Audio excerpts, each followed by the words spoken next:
Banyak cerita yang menggambarkan tentang bagaimana kehidupan penyihir di masa lalu. Pada umumnya, masyarakat modern menganggap jika keberadaan penyihir hanyalah sebuah mitos yang sengaja dihadirkan dalam cerita anak-anak saja. Namun siapa sangka jika di masa lalu, keberadaan penyihir benar-benar dapat mempengaruhi kehidupan sosial di masyarakat.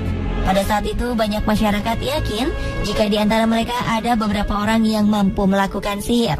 Lalu siapa sajakah mereka yang dikenal memiliki sihir dalam pengetahuan modern? Berikut 7 penyihir di dunia nyata versi on the spot.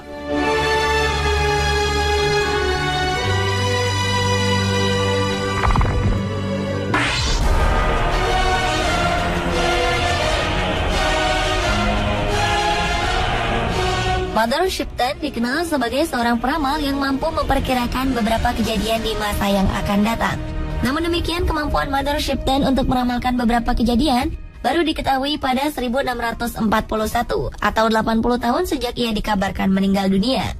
Ada beberapa ramalan Mother Shipton yang berhasil mencuri perhatian masyarakat luas. Namun yang paling mengguncang adalah ramalan tentang datangnya hari kiamat yang ditemukan pada 1862 oleh seorang penulis bernama Charles Handley. Ramalan yang memprediksi bahwa hari kiamat akan terjadi pada tahun 1881 dipublikasikan pada 1684. Di kemudian hari muncul beberapa versi ramalan palsu yang mengatasnamakan Mother Shipton.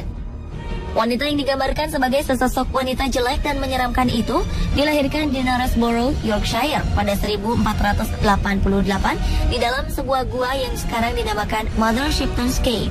Nama Mother Shipton pun pernah dikaitkan dengan beberapa bencana yang terkait di Inggris Raya, Australia, hingga Amerika Utara pada abad ke-17, 18, dan 19. Mother Shipton sering menggambarkan ramalannya dalam bentuk rima, seperti sebuah puisi dalam literatur Inggris. Banyak ramalannya mengacu pada kejadian di masa depan, maupun penerjemahan terhadap berbagai fenomena yang pernah dialami masyarakat di masa ia hidup. Tetapi banyak orang tetap merasa sulit mengerti tentang maksud dari setiap ramalan asli Mother Shipton.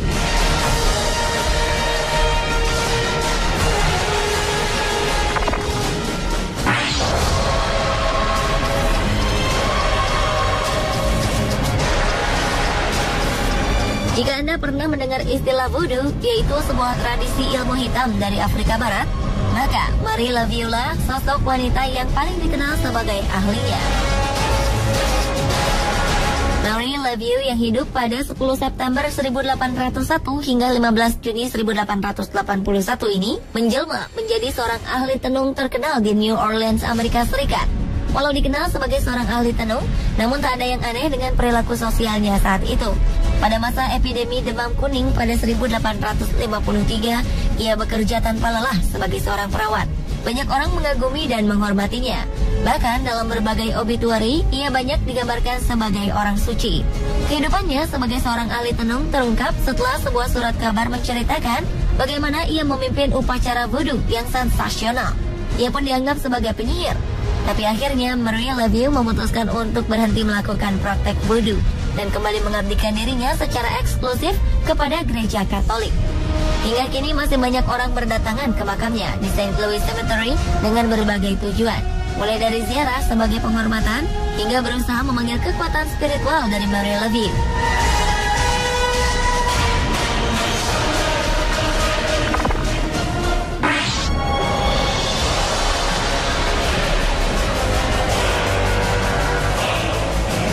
Selanjutnya adalah seorang cenayang kontemporer asal Amerika, Silver Ravenwolf.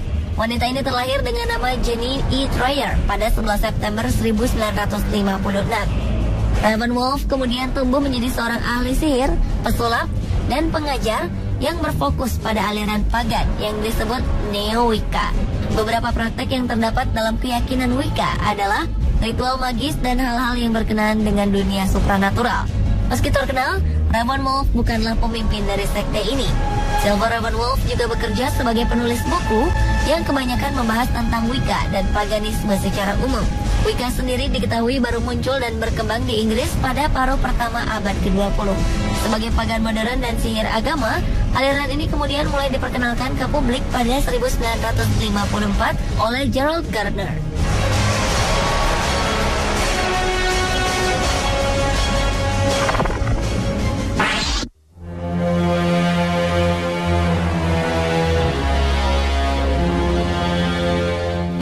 banyak penyihir yang ada di dunia, mungkin sosok Maggie Wall lah yang paling misterius. Ia merupakan salah satu dari sekitar 4.000 perempuan yang dituduh sebagai penyihir di Skotlandia. Karena tuduhan inilah ia kemudian dieksekusi mati di depan publik pada 1657.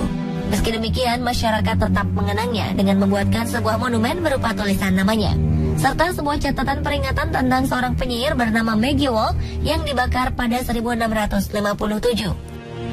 Karena sedikit sekali informasi yang menyebutkan tentang identitas Maggie Wall, maka banyak orang kemudian bertanya-tanya tentang sosoknya yang misterius, baik tentang siapa sebenarnya Maggie Wall, alasan mengapa ia dibakar hidup-hidup, serta alasan mengapa sebuah monumen khusus untuk dirinya kemudian dibangun. Banyak spekulasi pun kemudian berkembang. Di antaranya adalah perkiraan bahwa Maggie Wall dulunya merupakan seorang penyihir yang pernah membunuh beberapa orang di Dunning, sebuah kota kecil di Skotlandia.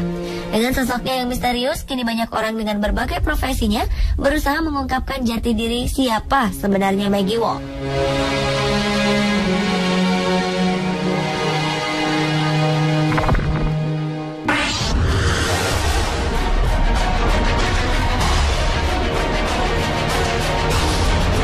Seorang wanita dari keluarga kaya yang berasal dari Toulouse, Prancis, ia diduga memiliki kemampuan untuk melakukan sihir, hingga kemudian dihukum mati pada 1275.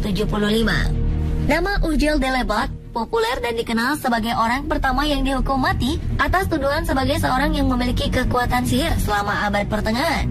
Ujil de Lebat lahir sekitar tahun 1230 dan dia merupakan anggota dari keluarga bangsawan yang menganut ajaran Khatarisme. Yang tak lain adalah sebuah sekte gnostik yang dianggap sesat oleh gereja Katolik. Ia pun pernah dituduh sebagai orang sesat yang memiliki hubungan terlarang bersama iblis, hingga melahirkan seorang raksasa pemakan daging yang memiliki kepala serigala dan ekor ular. Dari raksasa inilah masyarakat kemudian mengaitkannya dengan kehilangan bayi-bayi mereka yang diduga telah dimakan raksasa itu. De Lebat pun dituduh sering menculik anak-anak dan bayi sebagai makanan anak raksasanya. Selain itu, ia juga kerap menggali kuburan untuk mengambil jenazah anak kecil yang baru dimakamkan selama kurun waktu 2 tahun. Di bawah penyiksaan, ia kemudian mengaku hubungan terlarangnya dengan iblis. Ia pun akhirnya dinyatakan bersalah atas berbagai kejahatan, lalu dibakar hidup-hidup.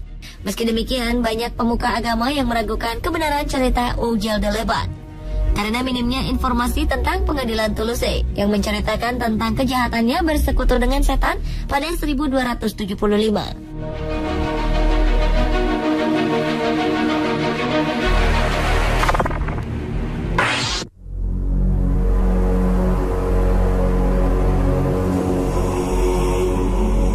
Nama Morgan Le Fay dikenal sebagai seorang penyihir hebat di dunia. Sosoknya digambarkan sebagai musuh abadi Raja Arthur, pemimpin legendaris Inggris dari awal abad ke-5 hingga akhir abad ke-6.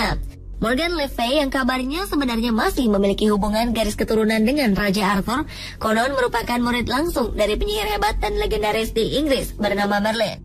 Nama Morgan Le Fay sendiri mulai dikenal untuk pertama kali pada abad ke-12 ketika Geoffrey of Monmouth, seorang tokoh agama, menuliskan sebuah cerita yang berjudul Vita Merlini.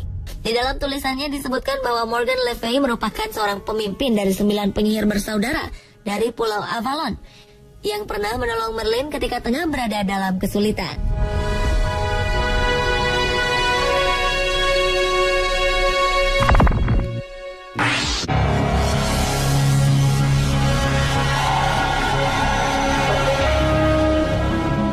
Pada abad ke-17 di wilayah kota Leonardtown, Maryland, seorang legendaris abad ke-17, Moldair, dituduh memiliki kemampuan sihir yang jahat. Keberadaan Moldair sebenarnya lebih mirip sebagai sebuah mitos yang hidup dalam kultur masyarakat Irlandia. Ia digambarkan sebagai perempuan terhormat yang tinggal di Maryland untuk melarikan diri dari kehidupannya yang gelap di masa lalu. Namun sayang, kehidupan dan sikapnya yang misterius membuat penduduk Maryland merasa curiga. Moldair dianggap mengetahui berbagai rahasia kegunaan dari berbagai tumbuhan yang sebelumnya tidak diketahui oleh masyarakat di tempat itu. Atas berbagai hasutan, penduduk pun yakin jika Moldair adalah seorang penyihir jahat yang akan membawa pengaruh buruk bagi desanya. Mengetahui kecurigaan ditujukan padanya, Moldair pun pergi dari desa untuk melarikan diri. Penduduk pun lalu mengejarnya tanpa ampun. Dalam peristiwa yang terjadi pada malam hari di musim dingin ini, Moldair pun akhirnya tewas membeku akibat kedinginan.